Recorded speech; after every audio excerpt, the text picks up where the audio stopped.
I just wanted to approach this music and be down to get ugly, be down to get gross. I'm a huge horror fan. I love horror movies. I love body horror. Like I saw The Substance like 6 times in theaters or something absurd. And I'm not kidding when I say that that's not an exaggeration, like legit 6 times in theaters.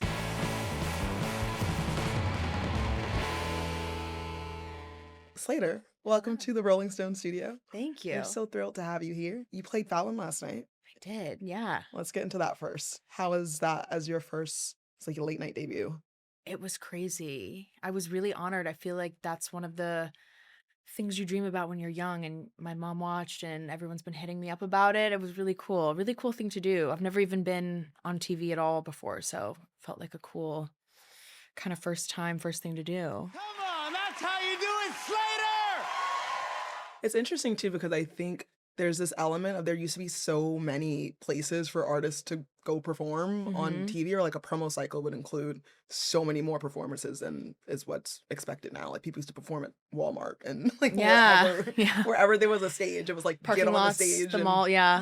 and promote your music. Mhm. How have you found it kind of not having that as an outlet or like a way of reaching new audiences? Everything's so different now in music, in the music industry. Promotional cycles for albums are so different. When I was younger, everything felt so much different. There was a lot more like physical media. People would release singles like on CD, which is crazy to think about. Like who's doing that now, you know? Maybe I should do that, honestly. But I just think the whole live performance factor of my artist project is such a big thing. Everything I make in the studio, I like make it with the intention of performing it live, and I make certain choices because I'm like, wow, that will really hit off live. It's not just supposed to live on streaming or like live in, just as like music that you listen to.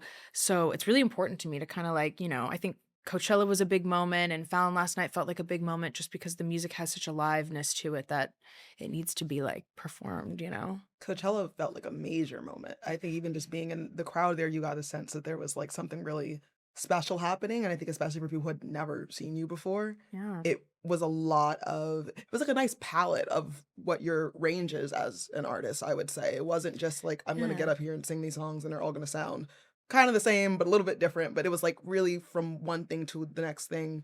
Yes, God, Beat Up Chanel, like everything Yeah. felt like its own really specific, unique thing. Yeah, it was the debut of the band too. I've never performed with a band before, so it was kind of our first time performing together, and the whole, we only did songs from the new album. I didn't really do anything old. I kind of wanted to make a statement of this is the now, this is the project, like this is this project for me. Everything is different now, and it felt really good. There was something in the air that day. It felt really different from anything I've done before, and felt like a cool moment, very magical moment. Something that's been like very game changing. Everything feels different since the Coachella thing. It's been kind of crazy. You better give me everything you got, Coachella! How has your relationship changed with those earlier records, especially watching what Worst Girl in America has been able to kind of where it's been able to take you? I still love all my old music. I don't really want to do like I don't want to turn around and like because that all of that music felt like building blocks to kind of figuring out my sound, and it took me a long time. There isn't there's no like artist development like phase that people have anymore. That kind of is like the old industry way of doing things. So all of my early projects that felt like developing myself, developing my sound. There's little glimmers of Worst Girl in America on early projects too, with like Self-Destruct or random things. But I think I just needed time to figure out my what I wanted with my visual identity, saying no to things that don't feel like my visual identity, and like not feeling like I'm hurting someone's feelings. I feel like that was really big. I would kind of just be like, yeah, sure, like I'll wear that, I'll do this. And I think I just learned so much with that older music that it helped me kind of stand firm, and I wouldn't be able to make this album. This could have never been my debut album, you know what I mean? So it took me a while to get here, but yeah, there's certain songs from my catalog that make me cringe a little bit, but I don't need, if someone likes that though, like I don't want to rain on their parade, I'm sure I love songs that an artist might hate them, like, themselves, but yeah. When you say it couldn't have been your debut, does it feel like one in a sense? Kind of. Everything, like Coachella felt like a debut. Last night felt that was like my TV debut. Everything feels like the first time that I'm doing. It's like it is the first time I'm doing all these things, but it kind of does feel like I'm kind of like reintroducing myself to people, or some people are hearing about me for the first time now. So it kind of just feels all really fresh and new and different, even though I'm almost 30 and it's so far from where I was when I started music. I think that's what I was thinking about a lot, just kind of looking at what the last month and a half, 2 months of your careers look like from an outside perspective, is this idea of when you're expanding your audience, there's kind of this natural element of comparison that comes with that, because people, in order to understand something new, they're going to try to find something that they're familiar with to say, okay, so this is kind of like this, and not necessarily to discredit you, but to understand you. That's how Yeah. that happens. And so with the Coachella stuff, you think about like Chapel's festival run, and Oh yeah. there's like a post Brat kind of understanding with the Charlie. And I'm curious from your perspective, what has been maybe not the hardest part, but what has it been like kind of navigating that introduction or that reintroduction to a lot of people without having that be the thing that overshadows your Yeah. arrival? I mean, I don't mind it too much. I feel like I always do my own thing, and it's I think it's just human nature to need like familiarity Mhm. to kind of grasp onto something new. I feel like I've had comparisons since I started, with all kinds of different things, genres, artists, but just this album and the way I've been making my visuals and stuff, you can't really compare it to anything. I mean, in my opinion, I guess, but um I think trajectory wise though, I do understand, especially with like, I think Chapel, like her first, it felt like Coachella was such a moment that kind of led to this big breakthrough. So like I understand people, it's like more about like the trajectory, not so much the project itself. And I love her music. I love that performance too. I wasn't at the Coachella that year, but I do understand people kind of like being like, oh, it feels kind of like a familiar kind of rise, because it is like it's like a slow burn of like 8 years of having a career, and then these moments are all kind of coming after the fact. So I feel like I'm always like just doing my thing. It's so me, like everything, like the bunny man, the Midwest of it all, the like weird little Easter eggs in my videos and stuff. Like it feels so close to home that I think it feels like its own thing. I definitely had like a similar sense watching your Coachella set that I did to seeing Chapel at Golf Wall turn around as the Statue of Liberty and being like, Oh yeah, I love oh, that. something's like happening right now, and Yeah. feeling that in the desert and everyone and the bunnies running through the pit. And I was just like, Yeah. what the hell was that? Like, Yeah. obviously, you have Golf Wall coming up, you have Lala coming up. What is post Coachella? How does that kind of factor into how you are thinking about your festival performances, and just being in front of these crowds where like it really is anybody could be there versus someone going out of their way to specifically going out of their way to buy Yeah. a ticket to your tour? I just want to put on 6 shows. I just want to wear crazy. I love the costumery of it all. I love the kind of the way that a band leads to things being a little bit different each time. Like no, like the set won't be exactly the same as Coachella because it's a live band, so it's gonna feel different. My vocal inflections will be different. Like the freestyling on harmonies and things will all be different. So I'm just excited to kind of keep creating these special live moments. And yeah, like these are all like dream festivals to play. So I've never been to Lollapalooza, I've never been to Gov Ball. I always wanted to like go to these things when I was playing and not just go to go. So I feel really grateful, but I'm excited to kind of bring new little live pieces, new set pieces, new little bits. I like to keep things like, I don't want to just like have the same show locked in and do that over and over. Like I kind of want to bring something a little different to each festival and like treat it kind of as like a one-off, makes it feel more special. When you're mentioning your, like how you're performing these songs, the different harmonies, all these things that change. I'm curious, what was it like, I guess, navigating or developing your relationship with your voice? Obviously, like I think about like the Deaf Growl and Yes God, and like being able to have that next to these really soft and tender moments. What was it like developing as an artist and being able to figure out, okay, this feels good, this feels nice, this is how I take care of my voice? What has that process been Yeah. like?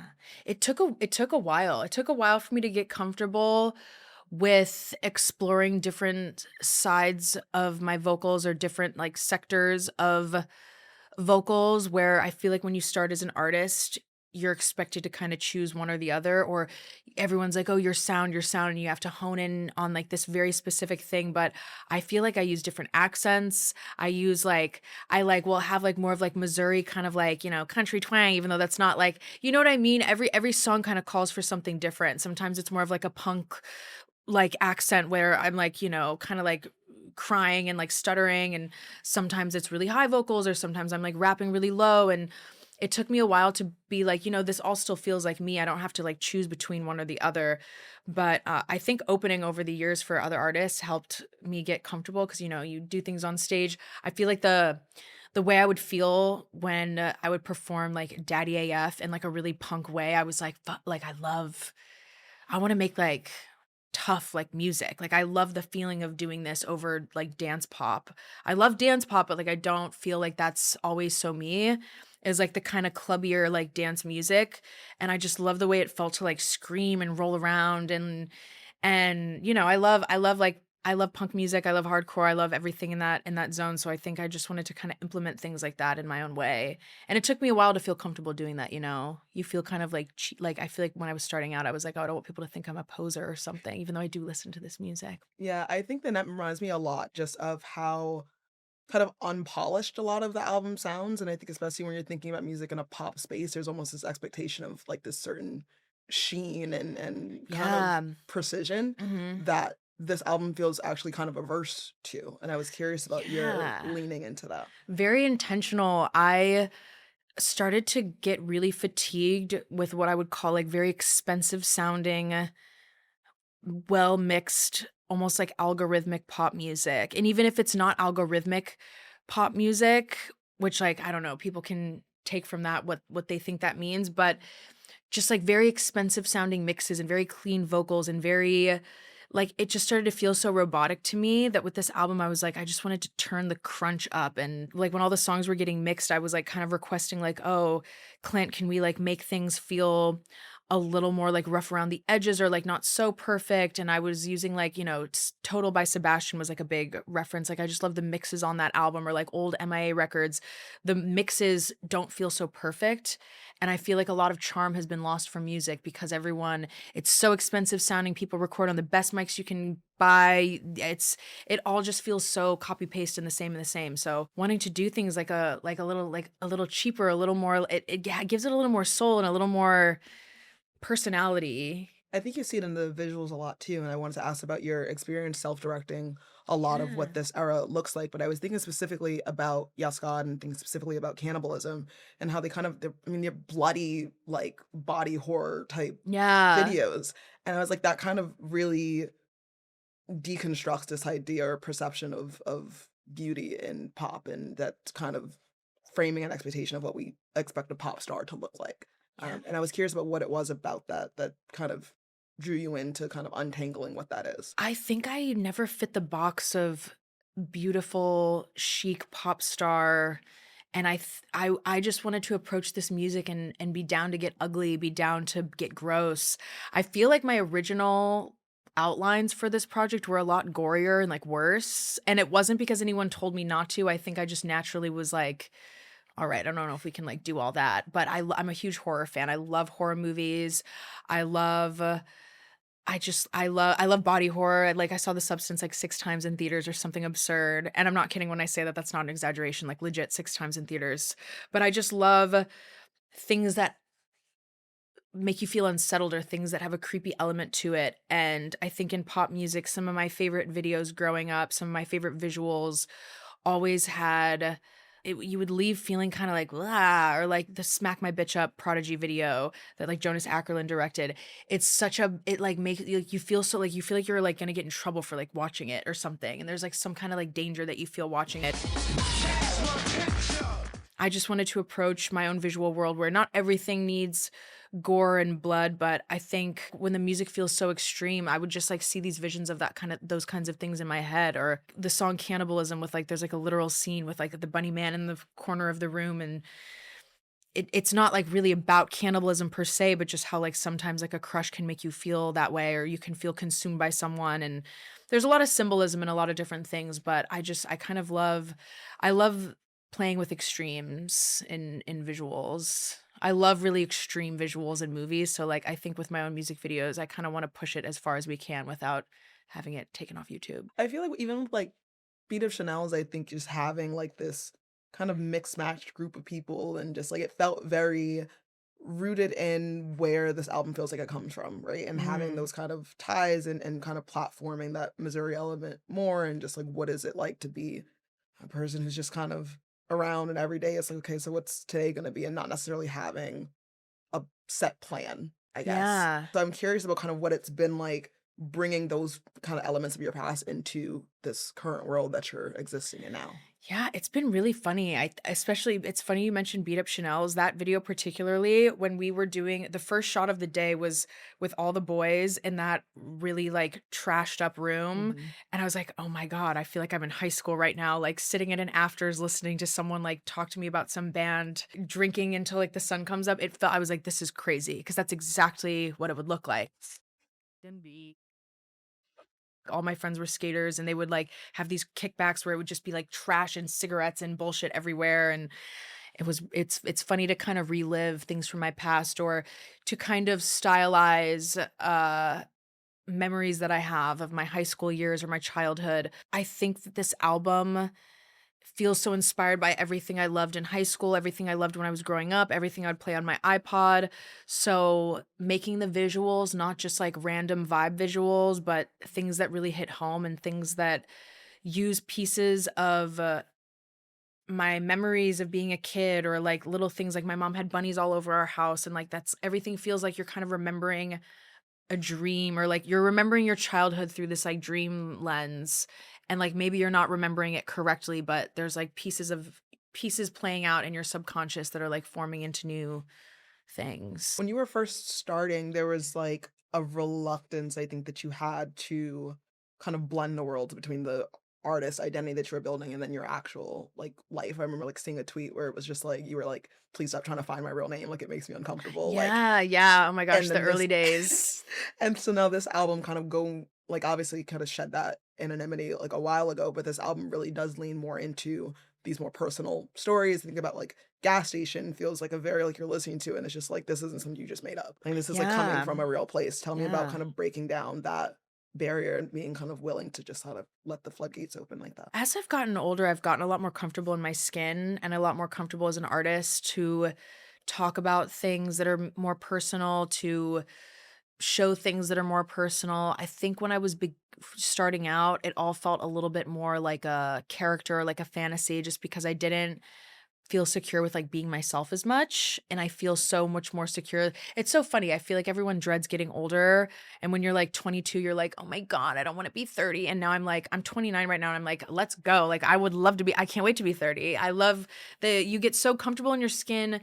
You feel more comfortable wearing less makeup. I feel like I started wearing my hair how it like naturally just like dries and not needing to like straighten my hair and like wear so much like you start to just feel more comfortable and like I really appreciate this album being such a like it really hits home for me. It's really from the heart. It's so much of it is Midwest, so much of it is what I would see on Tumblr. It's like all these influences that I have and I didn't feel the need to create like a character identity within it. Like I feel like I am the worst girl in America, you know? Like I might not be the Hollywood star from like before, like, you know, the my mixtape era that was just kind of like bimboed out. I think I really am like this person. So I feel like only with age can you kind of peel back the layers and feel comfortable with that. And I think it's interesting, especially with music and especially with pop, when we see this more and more, there's this part of pop fandom where people are looking for something that makes them feel like their identity is rooted in it in some way, or it makes them feel understood or seen, even if, or saying something, especially if it's like, this person seems kind of like a mess and I feel kind of like a mess. And so this is like, Yeah. this is great and this is nice. What were the elements of Worst Girl in America that you felt like people might see as reflective or be able to see themselves in? I feel like I'm kind of annoying and I feel like a lot of this album comes from feeling like the annoying girl who's like being a little too much at a party or feeling like you're, you know, people don't think you're cool and people don't like you don't fit in with people or like you don't have like fancy things like other people might have or maybe you're from a town that's like a bit unremarkable in the eyes of the world and you want to get out but like you can't but like you also love just like smoking cigarettes in parking lots with your friends. I feel like a lot of people resonate with kind of the emotional push and pull of being from a small town or feeling like you're like trashy or not right. Like it's not even really about being like so messy. I feel like a lot of the album is not meant to glamorize drugs or drinking so much. I feel like as you get through the track list, you're kind of like, oh, this person, maybe it's like, it's more of like an issue with addiction and not so like, I'm doing drugs tonight. Yay. It's like more of like my past kind of hurts me and I use these things as a crutch. And I think a lot of people relate to that. And a lot of people, I think even just the visuals too, a lot of people have hit me up or DM'd me or left comments being like, oh my gosh, I'm from like Kentucky or Iowa, or like, I'm not even from the Midwest. I'm from like Florida, but this reminds me so much of my hometown. And these visuals remind me so much of my high school years or where I'm from. And it makes them kind of feel drawn to it or connected to it, because that's most of America are like, no offense to where I'm from, but like random cities. Like it's not just New York and LA. And I think a lot of music feels very like feels very stylized and doesn't really, I think, capture the magic of just like simple Yeah. places, you know? Just like a kid sitting at home, Tumblr dashboard, Tumblr dashboard, ideas, eating cereal. reblogging. Yeah. What did that look like for you? I just remember Tumblr in high school being like the Marina era and like Lana and Mm. Foxes and Halsey and like all of these people who were building these worlds that felt like they didn't exist outside of that, because I would go to school and nobody would know what the hell I was talking about. Yeah. And so what was that experience like for you? And like what did that website, what was the function of Tumblr for you? It kind of felt like my first hand in like creative direction in a way, because I was very particular about if I would reblog a photo. I wasn't just reblogging random shit. If I would reblog a photo, the next thing I would reblog, there would need to be like color story links. Like if something had a little bit of pink or a little bit of chrome, it would all kind of lead into the next thing. Like I was very particular about how my like blog looked, which sounds so stupid. But I think that was kind of my first introduction just to more like visual inspiration. I feel like that was kind of before Pinterest was really big, or I think Pinterest at the time was only like recipes and like random things, you know? And it felt like mood boarding. People would dress up and make imagery just for Tumblr. And I think people would get clowned for that at the time. But looking back, I'm like, how cool that there was this platform where people would want to like make art and like make visual art or like stylize whatever they're doing, or like a t-shirt that they just bought and like take a webcam photo with like their pink hair and like stylize it for the purpose of creating like a vision board almost. I think that's really cool. And I think that was the first time that I kind of did that. And there were artists who would hit off on Tumblr. I remember seeing like Lana and Marina, gifs of like MIA or like random things, or even like Tyler the Creator and like the whole Supreme kind of hype beast side. I know that there's a lot of talk right now about people being like, oh, like so sick of like the nostalgia bait and so sick of it. But I didn't want to do things so on the nose, but I have such fond memories of Tumblr and like a simpler time of the internet that it's just something I wanted to like lean into without like going like too like flower crown studded shorts with it, you know? I was thinking that. I was like, thinking about Rihanna. I was just like, she had the We Found Love video and the Only Girl video, and those felt like those were the Tumblr gift sets. Like you just Yeah. knew. Or even things I remember like her like rolling a blunt on her security guard's head at Coachella, that like platinum, triple platinum on Tumblr. Like it's so funny how it was more than just people's like music and visuals, but like artists, like her street style would go up on Tumblr. It was a lot of, there was just so much that people just wanted like visual identity to kind of grab to, or like something that they felt was aspirational. But that picture of her like rolling the blunt on her security guard's bald head is like, God, hang it in the loo. No, it's so funny because I think you also like talk to yourself in your tags. Like it was like there was like a real privacy to such a public website for what Yeah. Tumblr was. It just operated in this way where you felt very insular, even though anybody could have access to anything. But I always loved that you could never see people's follower count. It didn't matter. Yeah. Mhm. And but like people would still be Tumblr famous, but it was just it was just different. It didn't, I don't know. You would go to someone's blog and it was its own thing. It would have its own theme. I feel like Instagram feels a lot more, it's just different. But yeah, I got back on Tumblr in like early 2024, and that inspired this album heavily because it was so crazy what a time capsule. I got back on and I was like, oh, people are still like posting an iPod next to like a crucifix and like making it, you know what I mean? Like it was almost like time hadn't passed. Like, and it was, you would still see like the soft grunge, like purple pastel hair imagery. And it felt, I was like, oh my God, I feel like I'm in high school again. Like I love this feeling of just spending all my time. I would get home from the studio or be in the studio and just like scroll on Tumblr. Fame as a concept feels very accessible to people, but it's also something that's incredibly fragile because Mhm. of how fleeting certain moments are, how quickly things can collapse, and just the way that people interact and kind of treat fame or attention as a currency. And so thinking about this record and the way that you engage with fame and attention on here, what do those concepts kind of mean to you? I feel like I'm experiencing more attention than I've ever Mm. experienced with music or just opportunities and things like that. I am never interested in being famous or calling myself famous or being celebrity. I feel like a lot of my music and a lot of kind of like the nucleus of my artist project is very anti that. I think a lot of people too are starting to get like celebrity fatigue, if you will, to think about like the Tumblr era. And when you really think about those visuals and how it wasn't about like luxury. It would be like people putting studs on their own cut up shorts or something. And I think Instagram and social media, everything has become so everywhere you look, it's like luxury or super unattainable purses being thrown in your face or super unattainable this and that. And like people are getting really fatigued by that. And that feels very like married to celebrity culture and just like fame and wealth. And I think people are really starting to I think people have connected with this project a lot because like am like hot gluing feathers on shit and for these videos and like it's like anyone could make it. It's my perspective, so like it's more like attainable and it's not so like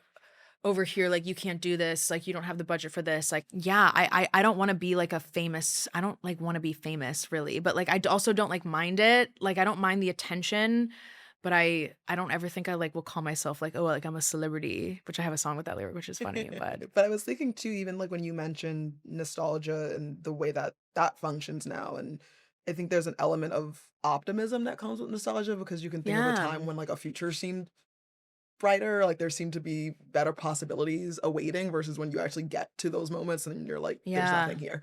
Yeah. And so I'm curious of kind of what your relationship is like with optimism. But also I think there's a balance of optimism and hopelessness across this album. And I was curious what kind of how you found that middle ground between being like, I'm excited for what the future might hold, but also I'm carrying a lot of things. I mean, everything has changed so much recently, but while making this project, I felt very at the end of my career in a way. Mm. I didn't really want to continue making music. I felt like this was like a last ditch effort where I was like, you know what? One more album. Maybe I'll go to school. I'm losing money on tours. This isn't working. And I love to do it. And I would do it whether anyone was listening or not. But like maybe LA, maybe like trying to like be in this world is like not for me. And I can just do it for fun like I used to. It's not like you were just kind of sitting around doing nothing and then all of a sudden this happened. Like you were kind of you putting the foundation out, you were doing the building blocks and you were having Yeah. these breakthroughs that maybe felt bigger in the moment than they actually ended up being. And so Yeah. how did you, I guess, go about reconciling your expectations with the realities that followed? I heard a quote once from someone about how you shouldn't expect more because you're already getting more than you expected. And that feels like a really nice, encouraging sentiment, but also can be kind of a crushing one when you're like, don't expect, like, you already kind of had like a minor Twitter song with like the Oh Me Oh My and all this stuff. And I never expected to even have like a little bit, let alone a major audience. But the goalpost always kind of shifts and you move to LA and you start doing sessions and you sign a licensing deal and you do this deal and you do a little deal here and a little thing there. And like people start to be like, oh, like you're gonna break through. We're gonna like blah blah blah. And you get it into your head that these different things are possible. And so I just felt really down about, wow, like I've tried so much, I've made so many projects, and like I feel like everyone thinks I'm kind of corny or like maybe that I'm not good enough or that this isn't working or like I don't think people really like me that much. And so I made this project just from purely my own taste and not wanting to expect anything from it and being like, you know what, if this is the last thing I make, I want to be super proud of it. And then like that will be that. And at least I will leave behind one really great album that I'm proud of. And it probably won't go anywhere like the rest haven't. And like that's fine. And it's been kind of wild that like the opposite of what I expected to happen happened. But I wasn't expecting anything, you know? So In that headspace of this could be the last one, is there any part of you that's mourning what that future could have been if you were to have hypothetically kept going? And now obviously you kind of have to. I mean, kind of. I feel though that I'm getting to a place or an age where I feel very optimistic that like you can do anything you want in this life. have like one thing that you went to school for and that's like your job. You can have a hobby on the side and you can have a side business and you can have a side hustle. You can try different things. You can take different classes. You can learn anything from the internet. It doesn't just stop with like music. Like I have so much that I want to do, so much that I want to try. I feel like I wanted to move more into like maybe like a clothing space or like go to school or take classes, like if this was my last album, and like I can still do that and make music. There's so much potential to do so much with your life. You don't have to choose just one thing. Like I love to do I love to direct. I love to do all these different things. I would love to direct for other people. Like I feel like there's no mourning because if anything, I feel like there's so many possibilities. I feel like my biggest takeaway from making this album too is like, like life is so beautiful. Like I don't know, I was so depressed while making a lot of it. And before I started working on this album, I was so depressed and felt so hopeless. But I don't know, like, isn't it so fun just to like rhinestone stuff on your couch or to like watch a show that you like or to hang out with your friends or to listen to a new album that you've been waiting to listen to? Like, there's so many fun things to do in this life that I don't think it's worth like being so final about things. It was very dramatic for me to be like, this is the last album I'm making. Like, you'll never hear from me again, everybody. Like, that's like, I feel in such a different place now, you know? You would have still been making things, no? I probably would have taken a big break, which I Mhm. think that can be like the nail in an artist's coffin sometimes, especially when you're like at a really small level. On the album, there's also this element of, and we talked about this a little bit before, but like this dichotomy of emotion and feelings. And obviously you Mm. can see that in the sound versus the content. And there's certain things where it sounds one way and you're partying and it's fun. And then if you dig a little deeper, you're like, is this person, is everything all right? Yeah. Um, Obviously it hasn't been out for a long time, but you've been sitting with some of these songs for a while. How does your relationship with the records on here change and what you're talking, the topics that you're talking about? I think the attention post this album coming out has changed a lot of things. It's like kind of a new weird crop of feelings where I made this album from a place of being like everyone thinks I'm corny and like doesn't really like me in music. And that's kind of a weird thing to feel like, or I feel like I'm like compared to a lot of people or compared to a lot of things and maybe this isn't for me. And now, like even that title, what is it like to be liked? I feel like everyone is kind of coming out of the woodworks or like people that I thought maybe didn't like me, like kind of like starting to like, being like, "Oh, like the album's great." And that is a weird feeling cuz it's like so now like because other people like it, now I get a pat on the back. The lack of attention makes you feel depressed, but then when you get attention from certain people, you're like, "I feel this makes me feel weird. Like you don't like me. You like it cuz everyone you know what I mean? I don't know. I don't want to have a chip on my shoulder. I think if my music is resonating with anyone, like that's such an honor.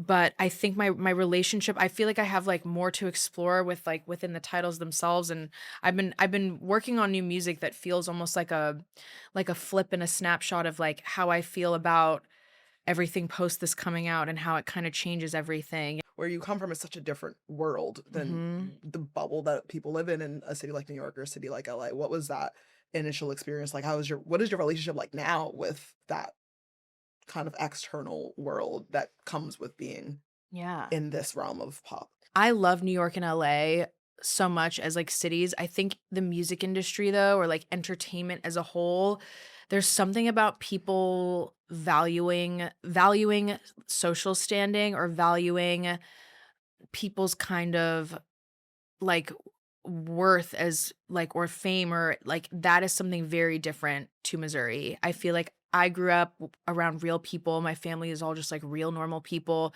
My friends from home are all just like normal real people. No one's like they all think it's incredible like what I've done and everyone's proud of me, but people don't value people for what they can do for them or like if they're cool right now or if they know cool people or if they do cool shit. There was a bit of a culture shock getting into the music industry or like moving to major cities and watching the way people kind of social climb or the way people will value you more if they think you can do more for them or if they think that you help their stock or help their, you know what I mean? It feels very like spiritually like corrupt in a way, but it kind of made me like long for and miss Missouri, which I think a lot of this album was born out of having that kind of affinity for the Midwest and Midwest culture and just the real people who are just normal and real and like you for you, you know? Yeah. I think entertainment, it's not New York or LA, like it's like the major cities. There's so many different industries that people work in and live in here, so that doesn't have anything to do with it. I think a lot of people try to be like LA is so influencer. It's like no, it's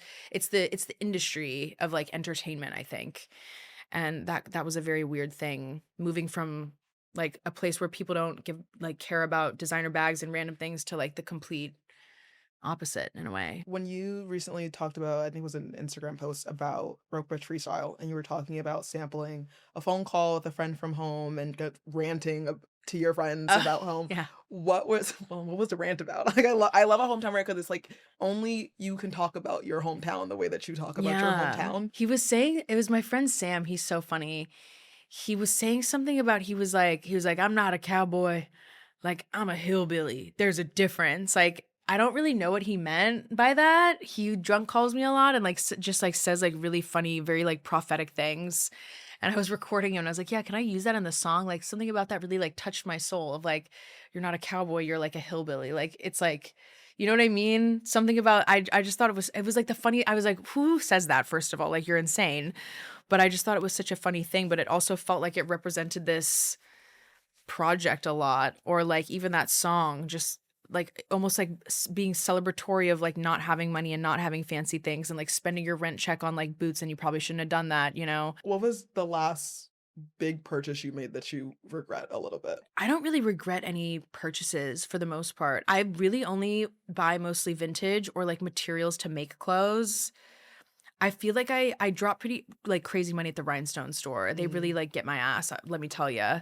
Those like Preciosa Maxima crystals that I use are like, it's like absurd, but I just love the way they look. They sparkle so much. I feel like once in my life I bought like a designer bag like fresh out of the store, and I like, because I wanted to be cool, could definitely not afford it, like put it on a credit card really bad. It like fell apart within like a month and I was like, wow. And I'm not going to say the brand because like I don't want to like, but like I don't like that. I don't fuck with them. Like this shouldn't like feel like plastic, you know? I like feel like luxury is like a big turnoff for me lately, where I just like I want like vintage, pre-loved vintage antique things, like old vintage designer that has like wear and tear and like rips and holes in it. Like that is like so much cooler to me, I guess. So like anything I've ever bought that's like fresh out of the store, I regret for sure. Tell me about a time when you felt particularly misunderstood or underestimated. I always feel like people might not understand me fully, but that's okay. I feel at peace with that as I've gotten older. But I think a lot of my early years in music, I felt very dropped into the deep end of this crazy world and this industry.